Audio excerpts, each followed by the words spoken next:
제가 예전에 저희 처갓집에서 다니던 교회에 교회를 새로 건축을 했습니다. 그래서 지금도 그러니까 교회를 건축할 때 담임 목사님은 성전 건축이다라고 얘기를 했습니다.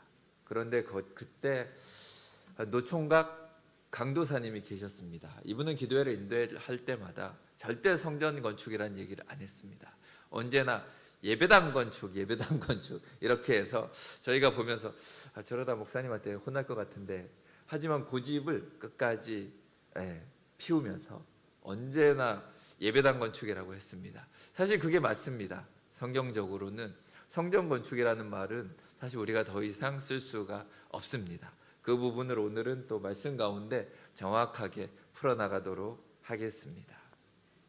오늘 본문은 바벨론 포로 생활에서 돌아온 이스라엘 백성들이 파괴된 성전을 다시 건축하는 그런 내용입니다.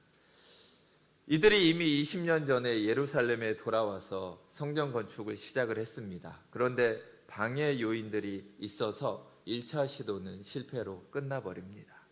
그러자 학개 선지자가 지금 성전을 건축하라라는 다시 하나님의 책망을 대신 전하면서 지금 2차 시도에 들어간 상황입니다. 하지만 우리가 좀 이렇게 생각해 볼 필요들이 있습니다. 지금 돌아온 사람들이 정말 성전을 건축해야 되는가, 이거에 대한 확신이 들지 않는 상황이라는 것입니다. 이 부분을 좀 더 풀어가기 원합니다. 지금 돌아오긴 돌아왔습니다. 바벨론에서 돌아왔는데 여전히 페르시아의 식민지로 지금 자유가 없는 상황입니다. 속국으로 지금 남아있는 이런 상황입니다.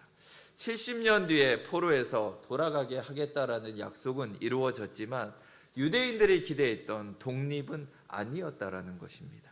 독립도 주지 않으면서 성전을 지으라고 하시는 하나님의 명령이 사실 이들에게는 그렇게 쉽게 납득이 되는 상황은 아니었다라는 것입니다.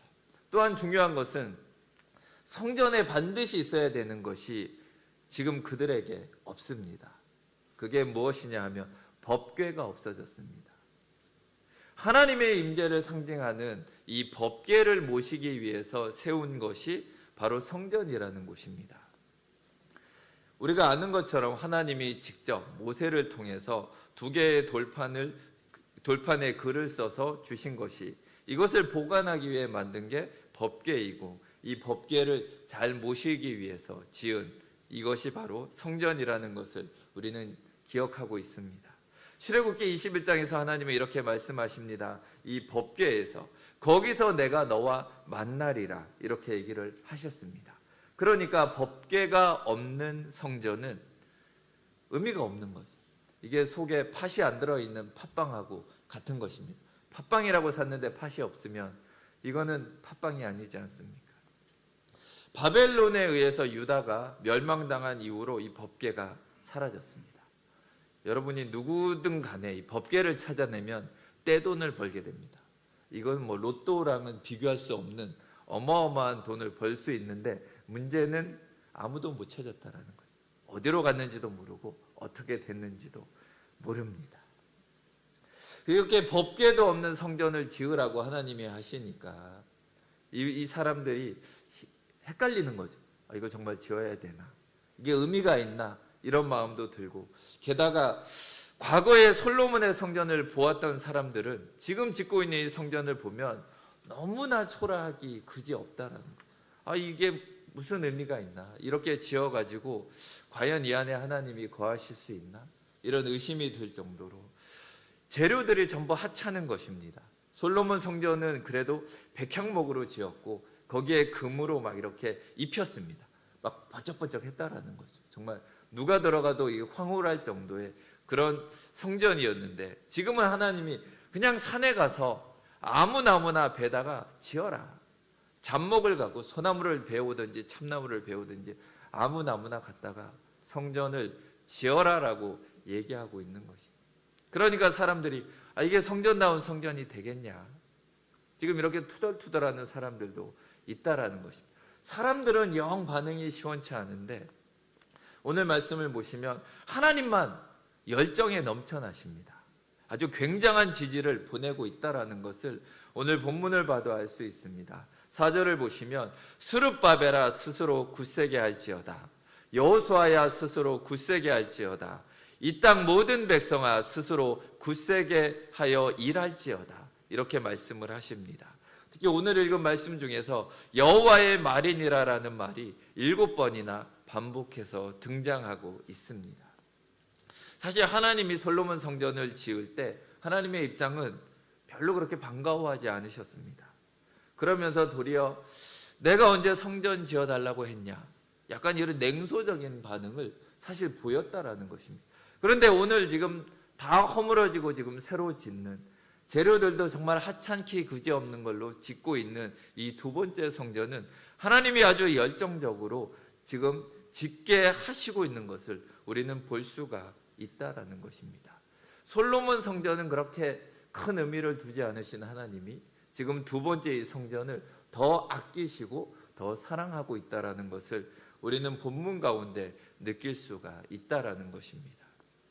자, 그렇다면 우리가 한번 생각을 해봐야 됩니다. 왜 하나님이 두 번째 성전, 우리가 볼 때는, 사람이 볼 때는 보잘것없는 이 성전을 하나님은 그렇게 사랑하시고 의미를 두고 계신가를 생각해 볼 필요가 있습니다. 자, 성전은 아주 중요한 의미를 가지고 있습니다. 광야 생활 40년 동안 법궤를 성막이라는 곳 안에 모셔두었던 것입니다. 그리고 가나안 땅에 정착한 다음에 이제는 이 솔로몬 성전이 지어지게 되었습니다. 하지만 이것이 바벨론 제국에 의해서 철저히 파괴되었고, 이제 두 번째로 스룹바벨 총독의 지휘하에 짓고 있는 것이 바로 오늘의 이 성전이라는 것입니다.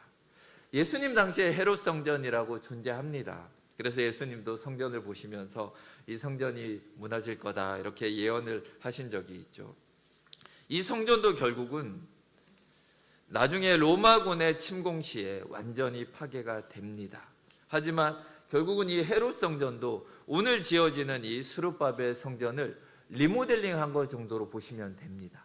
그냥 여기에서 좀 더 보완하고 다시 이렇게 손을 좀 본 것이 헤롯 성전, 예수님 당시의 성전이었고, 그 성전도 결국은 로마군이 쳐들어왔을 때 완전히 돌 하나도 돌 위에 남겨놓지 않고 사라져 버렸다라는 것을 우리는 기억하고 있습니다.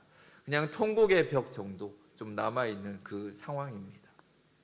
2000년이 이미 지났습니다. 유대인들은 여전히 성전이 없습니다. 이들은 너무나 성전을 짓고 싶어 하는데 지을 수가 없다라는 것입니다.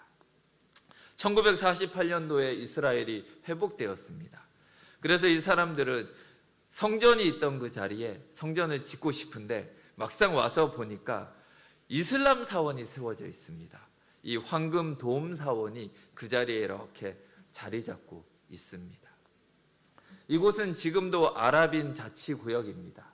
이스라엘 사람들이 관리하는 곳이 아니고 아랍 사람들, 쉽게 얘기하면 이 이슬람을 믿는 사람들이 거기를 딱 차지하고 있습니다. 그래서 유대인들은 하나님이 정해준 장소 외에는 성전을 지을 수가 없어요. 그러니까 아무리 짓고 싶어도 지을 수가 없는 거죠. 그래서 지금까지도 제3의 성전은 없습니다. 우리가 아마 앞으로도 없을 것입니다. 그래서 지금도 아침이 되면 예루살렘의 유대인들은 이스라엘 군인들의 경호 속에서 이 황금 돔 사원 속으로 들어옵니다. 그리고 여기를 맨발로 다니면서 하나님께 경배를 합니다. 왜 맨발로 다닐까요? 이 사람들이 혹시 예전에 지성소였던 자리를 밟게 될까 봐 그게 두려우니까 맨발로 다닙니다. 그러면서 거기에서 하나님을 경배하고 지금도 합니다. 동일하게 하나님의 성전을 짓고 싶지만 지을 수 없는 그 상황에서 지금 이렇게라도 하나님을 계속 섬기며 있는 것이 유대인들의 모습입니다. 자, 그럼 왜 하나님은 이렇게 성전을 새로 짓지 않는가에 대해서 우리는 한번 생각해 볼 필요가 있습니다. 이것은 하나님의 아주 특별한 뜻이 있고 특별한 메시지가 우리 가운데 있다라는 것입니다. 쉽게 얘기하면 하나님은 이제 성전에 의미하던 모든 게 다 드러났고 이제 완성이 되었기 때문에 더 이상의 성전은 필요가 없다라는 것입니다.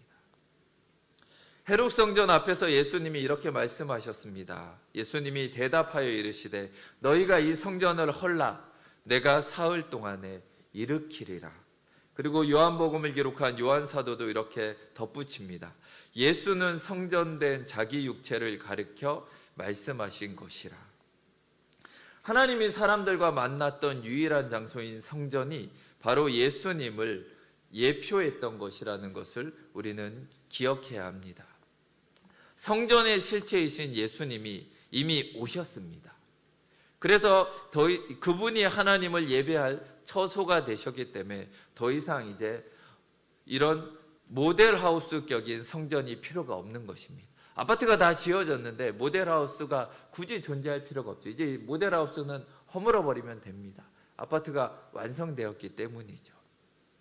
자, 이제 하나님은 이 두 번째 초라하고 보잘것 없어 보이는 수르바벨 성전이 바로 인간의 옷을 입고 이 땅에 오실 영원한 성전 예수 그리스도를 상징하고 있다는 것을 우리는 기억해야 합니다. 왜 수르바벨 성전에 법궤가 필요치 않는가? 이제는 율법을 지켜서가 아니라 예수님의 속죄를 믿는 그 믿음으로 말미암아 우리가 하나님을 만나게 되기 때문에 두 번째 성전에는 이 법궤가 존재하지 않습니다. 그런데 하나님은 이 두 번째 성전을 지으라고 하십니다. 그리고 기뻐하십니다. 이 보잘것없는 초라한 성전을 하나님은 그 어떤 것보다 솔로몬 성전보다 기뻐하신다라는 것입니다. 예수님이 정말 이름도 없이 빛도 없이 이 땅에 오셨습니다. 정말 볼품이 없었다라고 성경은 말하고 있습니다. 어쩌면 이 두 번째 성전과 다를 바가 없습니다. 하지만 이 예수님을 통해서 결국 죄인을 구원하고 하나님을 예배하는 진정한 성전이 되었다라는 놀라운 비밀을 이 스룹바벨 성전은 가지고 있다라는 것입니다. 본문 6절과 7절 말씀을 보면 이렇게 말합니다. 내가 하늘과 땅과 바다와 육지를 진동시킬 것이다. 모든 나라를 진동시킬 것이다. 내가 이 성전에 영광이 충만하게 하리라. 결국 이 모든 것은 온 인류의 구원자이신 예수님을 통해서 이루어지실 놀라운 일을 선포하고 계신 것입니다. 우리는 오직 성전 대신 예수님 안에서만 예배하며 하나님을 만나게 되었습니다. 우리가 한번 또 생각해 볼 것은 이스라엘 백성에게 하나님은 딱 하나의 성전만을 허락하셨습니다. 우리 같으면 여러 개 지을 텐데 교회들이 동네마다 있으면 얼마나 편합니까? 수시로 찾아 나올 수 있지만 하나님은 그 많은 인구에도 딱 하나의 성전만을 허락하셨습니다. 그 많은 사람들이 예배드리고 제물을 바치는 곳이 한 곳밖에 없다라는 것이 얼마나 불편하고 힘들었을까 우리는 생각해 볼 수가 있습니다. 결국 하나님은 얘기하시는 것입니다. 하나님 앞에 예배할 성소는 오직 예수 그리스도 한 분밖에 없다. 다른 길로는 우리가 구원을 받을 수도 없고 예배할 수 없다라는 것을 이 부분에서 분명하게 우리에게 보여주고 있습니다. 또한 성경은 성령이 거하시는 우리의 몸을 성전이라고 말하고 있습니다. 예배당이 아니라 우리가 하나님의 성전이라는 것을 우리는 기억해야 합니다. 그래서 우리 자신을 거룩하고 온전한 믿음 위에 세워가는 것, 이것이 바로 우리의 성전을 세우면서 또한 관리하는 것이라는 것을 기억하셔야 됩니다. 우리의 평범한 삶도 날마다 믿음 안에서 살아가면 성전을 세우며 관리하는 복된 삶이라는 것을 우리에게 말해주고 있습니다. 자, 그런데 본문에서 성전을 재건하면서 일어나는 몇 가지 문제들을 우리는 볼 수가 있습니다. 첫 번째로 성전 건축을 방해하는 세력들이 있습니다. 자, 귀환 자들이 20년이나 지금 지난 다음에 성전을 건축하려고 하고 있습니다. 20년 동안 하나님 중심이 아니라 자기 중심으로 살아왔습니다. 20년이면 상당히 긴 시간들입니다. 하나님의 백성이 성전 중심으로 살지 않으면 쉽게 타락해버리고 만다라는 것입니다. 1장에서는 성전 공사가 왜 이렇게 지체가 됐는지 얘기를 해줍니다. 주변에 살고 있던 여러 민족들이 이스라엘의 부흥을 시기했습니다. 만일 이 성전이 재건된다라면은 우리에게 피해가 올 것이다라고 생각을 하고 자기들이 가진 모든 힘을 동원해서 성전을 짓지 못하도록 아주 무지막지하게 회방을 놓았습니다.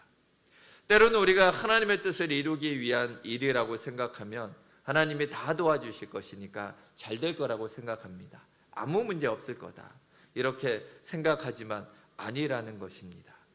성전 재건을 하나님이 명령하셨으면 하나님이 다른 것도 다 준비해 주셔야 되는데 하나님의 일을 하려고 시작을 하니까 악한 세력이 벌떼같이 일어나서 달려들고 있습니다.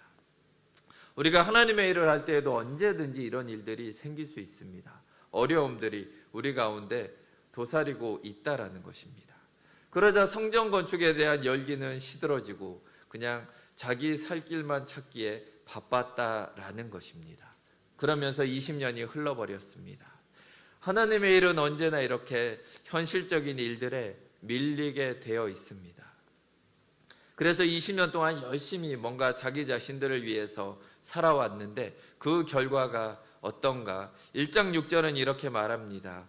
너희가 많이 뿌릴지라도 수확이 적으며 먹을지라도 배부르지 못하며 마실지라도 흡족하지 못하며 입어도 따뜻하지 못하며 일꾼이 삭슬 받아도 그것을 구멍 뚫어진 전대에 넣음이 되느니라. 이런 상황이 혹시 여러분의 삶 속에는 없습니까? 아무리 열심히 일을 했는데도 남는 게 없습니다. 돈이 술술 새어나가는 것을 경험한 적이 없으십니까? 병원비, 교통사고가 갑자기 생기고 차 고치느라고 돈 다 나가고 차가 고장나고. 예전에 제가 알았던 선교사님이 선교사로 나가기 싫어서 버틸 때 새 차가 도둑 맞고 집에 불이 나고 그런 간증을 직접 하셨습니다. 우리가 하나님의 뜻에 반대해서 그냥 내가 원하는 대로 내가 살고 싶은 대로 살 때 이런 일이 일어납니다. 모으려고 그랬는데 모아지지가 않는다라는 것입니다. 하나님은 이 사람들을 탓하고 있는 것이 아닙니다. 먼저 나무를 가져다가 자기 집을 짓고 밭을 갈아엎고 먹을 것을 이렇게 수확했던 것을 하나님은 뭐라고 하는 것이 아닙니다. 20년을 기다려 주십니다. 너희들이 먼저 안전하게 살아라. 안전한 집도 짓고 밭도 가꾸고 하면서 살아라. 그런데 20년을 기다려도 변화가 없습니다. 1장 9절을 보셔도 너희가 많은 것을 바랐으나 도리어 적었고 너희가 그것을 집으로 가져갔으나 내가 불어버렸느니라. 이렇게 하나님은 말씀하십니다. 탐욕은 끝이 없습니다. 그러니까 성전 건축, 하나님의 일은 계속해서 우리의 뒷전으로 밀려날 수밖에 없다라는 것입니다. 성전 중심의, 하나님 중심의 올바른 생활이 없이는 결국 옛날 조상들이 했던 것처럼 반복되는 죄악밖에 저지르지 않는다라는 것을 성경은 우리에게 보여주고 있습니다. 그래서 학개 선지자를 통해 그들의 잘못을 지적하면서 다시금 돌이키기를 하나님은 바라고 있습니다. 결국은 우리의 믿음을 바로 세우는 일, 물질이 아니라 하나님 중심의 가정을 세우고 하나님 나라를 위한 일을 먼저 생각할 때, 우리가 이렇게 우선순위를 바로 잡을 때 우리가 결국은 바로 설 수 있는 것을 성경은 보여주고 있습니다. 오늘 2장 19절도 보시면 하나님께서 각자 자기 일에만 열심 냈던 때를 돌아보라고 말씀하십니다. 그때는 어느 정도였냐? 곡식 종자마저 창고에 남은 게 없지 않냐? 이렇게 얘기를 하십니다. 씨 뿌릴 씨앗조차 남지 않은 게 너희들의 상황 아니냐? 이 얘기를 하십니다. 예수님도 동일한 말씀을 하십니다. 먼저 그의 나라와 그의 의를 구하라. 그리하면 모든 것을 너희에게 더하여 주시리라. 이 말씀을 하고 계신 것입니다. 오늘 본문에서 하나님은 약속하십니다. 성전 건축을 시작한 오늘부터는 내가 너희에게 복을 주리라라고 얘기하고 계십니다. 우리 믿음을 견고하게 세워나갈 때 하나님의 충만한 복이 비로소 우리에게 내린다라는 것을 우리가 믿으시기를 바랍니다.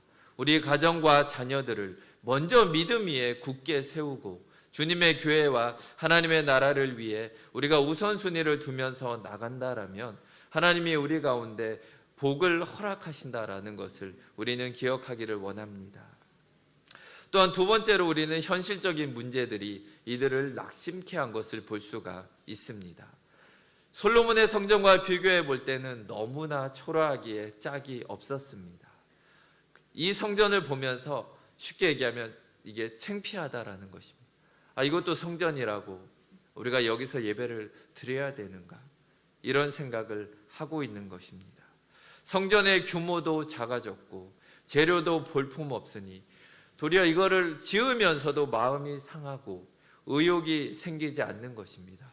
우리 민족이 이거밖에 안 되나, 이렇게 처참하게 우리가 전락해 버렸는가, 이런 마음이 자꾸 들고 있는 것입니다. 그런데 3절에서는 하나님은 이렇게 얘기하십니다. 이 보잘것없는 성전이 오히려 하나님은 자랑스럽게 여기는 것처럼 우리에게 보여집니다. 이것이 너희에게 어떻게 보이느냐? 너희 눈에 보잘것없지 않느냐? 하나님은 도리어 물어보십니다. 꼭 일부러 보잘것없게 지으라고 하시는 것처럼 우리에게 보인다라는 것입니다. 예수님이 얼마나 보잘것없는 신분으로 이 땅에 오셨는가 우리는 기억해야 합니다. 정말 여관방에 방이 없어서 마구간에서 태어나신 예수님을 우리는 기억해야 합니다. 권력도 없고 부도 없이 하나님 아버지의 구원을 예수님은 이루어 내셨습니다. 스가랴 4장은 이렇게 말합니다. 작은 일의 날이라고 멸시하는 자가 누구냐? 우리 눈에는 볼 게 없습니다. 볼품없는 그런 모습이지만 하나님의 눈에는 그렇지 않다라는 것입니다. 우리도 살다 보면은 예전에 믿지 않던 삶이 더 좋아 보일 때가 있습니다. 도리어 예수님 믿고 나서 내 삶이 더 초라해진 것 같다, 이런 낙심이 드는 분들이 있을 수 있다라는 것입니다. 때로는 불신자와 비교하면서 나도 저렇게 일요일도 일하면서 살면 더 부자가 되지 않았을까, 이런 낙심하는 마음이 우리 안에 생길 수도 있다라는 것입니다. 그런데 오늘 본문 말씀에서 하나님은 믿음으로 살려고 애쓰는 우리들을 보면서 응원을 해주고 계십니다. 지금 우리의 하나님 아버지를 우리가 잘 섬기며 예수님의 말씀대로 살고 이 땅에서 하나님의 성전으로 우리가 살아가고 있다라면 그 삶이 가장 하나님이 기뻐하시며 또한 하나님이 형통하게 해주시는 삶이라는 것을 우리가 믿으시기를 바랍니다. 무릎에 힘이 빠지고 손이 늘어뜨린 하나님의 백성들을 보시면서 하나님은 이렇게 말씀하고 계십니다. 스스로 굳세게 할지어다. 4절에서는 왜 그렇게 얘기하시냐 하면 내가 너희와 함께하기 때문이다라고 말하고 계십니다. 우리가 이 세상에서 크고 작은 시련 속에서 굳세게 살기 위해서는 언제나 이런 하나님의 말씀을 되새겨야 합니다. 자꾸만 우리가 하나님의 약속을 잊어버리고 눈앞의 현실과 문제에만 빠져버리면 우리 안에 낙심하는 마음이 들 수밖에 없다라는 것입니다. 그래서 우리는 언제나 하나님의 약속을 기억해야 됩니다. 하나님 우리를 구원해 주시고 우리를 하나님의 자녀로 삼아 주시고 지금도 동행하시며 인도해 주시는 이 삶 속에 하나님의 약속의 말씀들을 붙들어야만 합니다. 그리고 기도할 때마다 그 약속대로 될 수 있도록 하나님이 그 약속을 이루어 주실 수 있도록 기도해야 된다라는 것입니다. 그리고 나서는 믿음을 가지고 또한 의지를 가지고 하나님의 약속대로 달려나가야 하는 것이 우리가 해야 되는 것입니다. 과거에는 우리가 우리 자신을 위해서 살았습니다. 우리 자신을 위해 화려한 집을 짓고 돈을 모으면서 살았다면 이제는 우리의 삶 속에서 하나님의 성전을 더욱더 아름답게 가꾸면서 예수 그리스도의 몸을 더욱더 아름답게 만들며 또 우리 자신의 하나님이 우리 안에 거하시는 성전인 우리 자신을 잘 지켜나가는 것이 우리가 해야 되는 일이라는 것을 우리는 기억해야 합니다. 이들은 어쩔 수 없는 방해 때문에 20년 동안 손을 놓고 있었습니다. 우리도 믿음의 헌신을 미루는 여러 가지 이유가 있습니다. 교회에서 이것저것 봉사를 좀 해달라고 해도 우리는 여러 가지 핑계가 있습니다.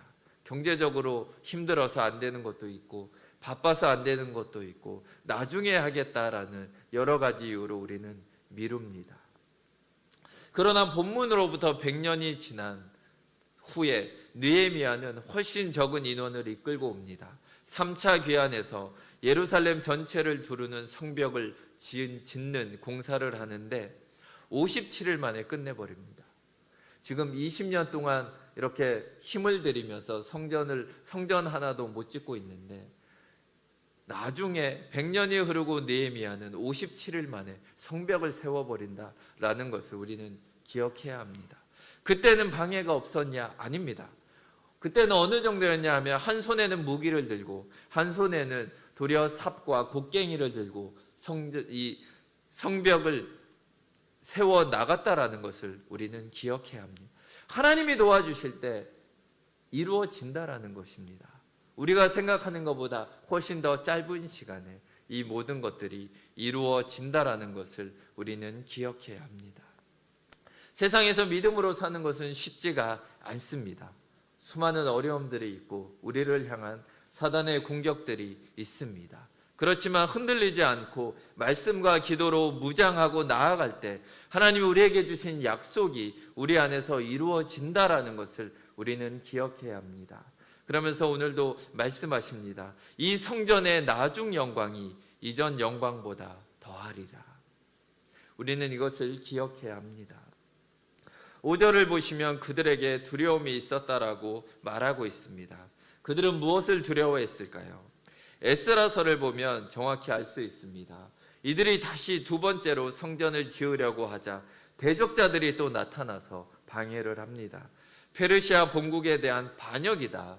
너희들이 지금 성전을 지으려고 하는 것은 페르시아를 지금 반역하는 행동이다라고 대적자들은 다리오 왕에게 서신을 보내기까지 합니다.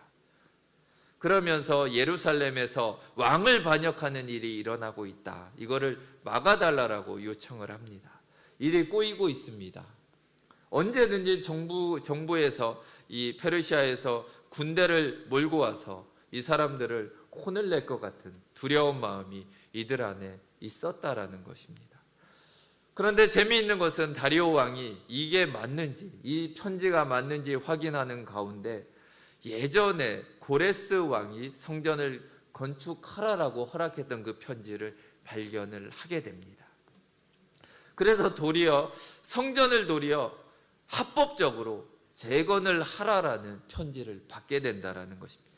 대적자들은 이를 막으려고 방해하려고 편지를 썼는데 도리어 그 덕분에 합법적으로 일을 할 수 있는 권리를 얻어내게 된다라는 것입니다. 그뿐만이 아닙니다. 성전을 건축하는 모든 경비까지 다 대주라고 이렇게 더 큰 은혜를 입게 됩니다. 그래서 8절에는 이렇게 말합니다. 은도 내 것이요 금도 내 것이다. 하나님은 이렇게 말씀을 하십니다. 사람들은 건축 비용이 없는 것을 염려했습니다. 우리가 가진 게 없는데 성전을 어떻게 지을 수 있을까? 이런 염려를 하고 있는 사람들에게 하나님은 모든 게 내 것이다. 모든 것이, 이 땅의 모든 것들이 내 것이다라는 것을 보여주고 있습니다. 우리가 하나님의 뜻 안에서 계획하고 기도하며 하는 모든 일에 하나님은 필요한 모든 물질까지 그분이 채워주신다라는 것을 우리는 믿을 수가 있다라는 것입니다. 또한 5절에서는 이렇게 말합니다. 너희가 애굽에서 나올 때 언약한 말과 나의 영이 계속하여 너희 가운데 머물러 있나니 너희는 두려워하지 말지어다. 우리를 구원해 주시고 끝까지 함께 하신다라는 약속과 축복이 우리 가운데 언제나 함께 있다라는 것을 우리는 기억해야 합니다. 성령 하나님은 언제나 우리 안에 거하시면서 우리를 천국으로 가는 그날까지 계속해서 인도해 주실 것입니다. 그래서 우리는 영원한 성전이 되신 예수 그리스도를 섬기면서 세상의 유혹과 도전 앞에서 우리는 언제나 하나님께 우선순위를 두면서 살아가야 합니다. 또한 우리가 믿음으로 살아가야 합니다. 우리 안에 두려운 마음과 염려와 근심이 들 때 도리어 믿음으로 그것들을 이겨내면서 하나님의 도우심과 하나님의 선한 손길이 언제나 우리와 함께 한다라는 것을 믿는 우리 성도님들이 되시기를 바랍니다. 우리가 순종하며 나아갈 때 우리의 나중 영광이 이전 영광보다 더 크게 되리라. 하나님은 이렇게 약속을 하십니다. 또 우리 교회에도 동일한 약속을 하십니다. 우리가 예전보다 하나님은 더 큰 영광으로 우리 동작중앙교회를 사용하실 것을 믿습니다. 그것을 위해서 함께 나아가는 우리 모든 성도님들이 되시기를 주의 이름으로 축원드립니다.